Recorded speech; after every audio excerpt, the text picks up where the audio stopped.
Alright, so number 3 is just easy derivatives, right? So there has to be a question on the final in which you do a bunch of derivatives. I don't know if I'm going to ask you to do this many or not. How many are there? There are G many of them. The reason I put so many on the practice exam is because you need to practice a ton of these. If you only do 8 practice problems, you're really not studying responsibly. You should have done hundreds of these problems over the course of the semester. I know a lot of you have, but a lot of you haven't been doing that. So let's just go through them. Alright, this first one is sine 4x. So most of these involve at least the chain rule. Okay. So here y prime is going to be the derivative of the outer function. So the outer function is sine, its derivative is cosine. Now you leave the input the same and take the derivative of the input, which is 4, and you're done. Alright, so that's that one. Now for b, you have to use the product rule together with the chain rule. And remember that the product rule is f prime g plus f g prime. Alright, so let's go. So y prime is going to be equal to the derivative of x is 1. So that just leaves you with secant 2x. Plus, now leave the first part alone. And what's the derivative of secant 2x? Well, the derivative of secant itself is secant times tangent.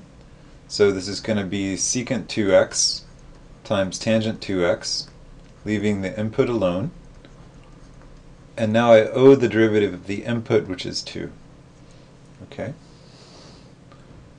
Alright, and for c here, alright, so it's again the chain rule together with the product rule, but now the product rule is only going to be used for finding the derivative of the inside part.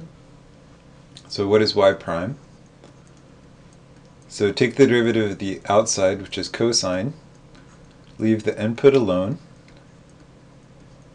Okay, and now you owe the derivative of the input, which you can find using the product rule. So here's one part, here's another part. So the derivative of x is 1, plus leave x alone and take the derivative of this. So it's x times minus sine, because the derivative of cosine is minus sine. And that's it. Okay. So for part D here, you know, this is the same thing as 1 plus tan x to the 1/3 power. So what happens when you take the derivative? So the outside function is blank to the 1/3, so the 1/3 comes down. 1 plus tan x, leaving the input alone. And now this has become minus 2/3 because 1/3 minus 1 is minus 2/3. And now I owe the derivative of the inside. The derivative of 1 is 0, so it doesn't matter. And the derivative of tangent is secant squared. Okay, and that one's done. Okay, so what about this? Alright, so there are some implicit differentiation problems thrown in. It says so right here. It says possibly implicitly. So these have a couple of implicit ones. Alright, so we're taking d dx of both sides. Right? And so d dx of any number is 0. This becomes 1. So I have 1 equals, now I take the derivative of sine, so it becomes cosine. Leave the inside alone. And now take the derivative of the inside. I'm going to need a little bit more space. Okay, so now I owe the derivative of x times y squared, so what is that? It's going to be y squared plus x times 2 times y times dy dx, which I'm going to call y prime.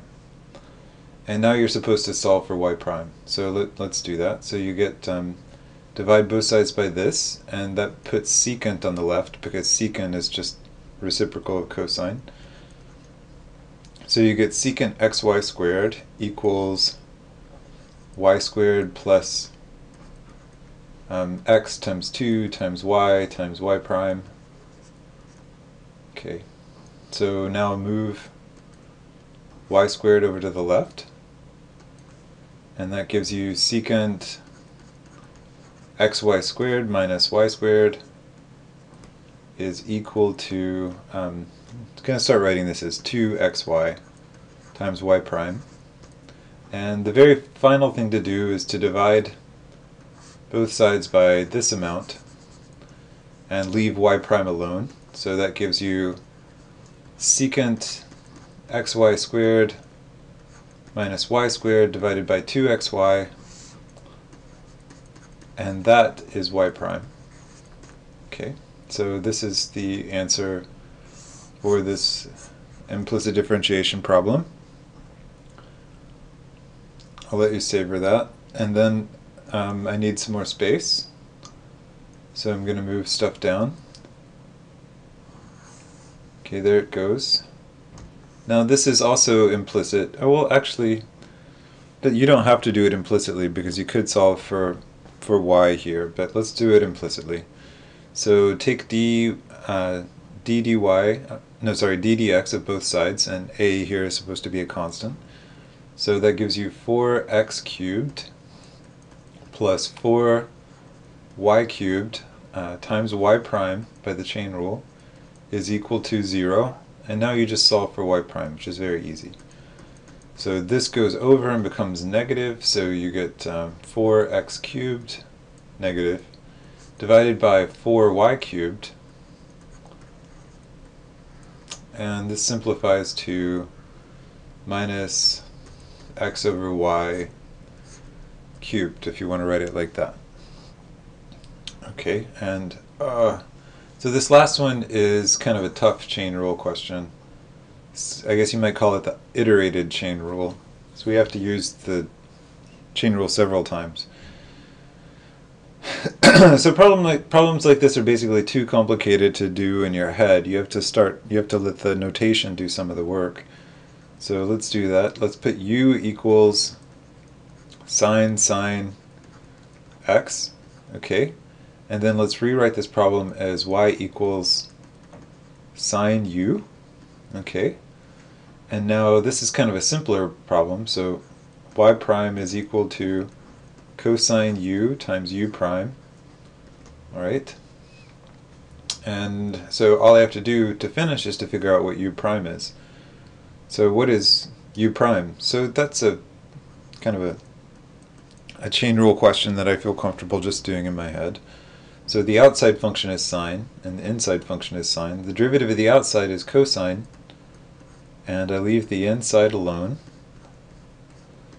And now it's times the derivative of the inside, which is cosine x, and that's it. And so I should fill all this stuff in to get the final answer. Y prime is equal to cosine of regular u, which is sine x, and now I have to write u prime, which is cosine of sine times cosine of x. Okay. So that's it. We just did the whole problem. If I can complain a little bit, people are still doing things like this, like not really understanding the difference between the inside, or sine is a function, right? So this is not the same thing as sine 10 over pi. So I still see many people doing this, and if you do that, then you're extremely confused about functions. So I don't even know what to tell you to do except to go back and read chapter 1 in the function section. So sorry to end on a downer, but this problem is done, so let me stop the video.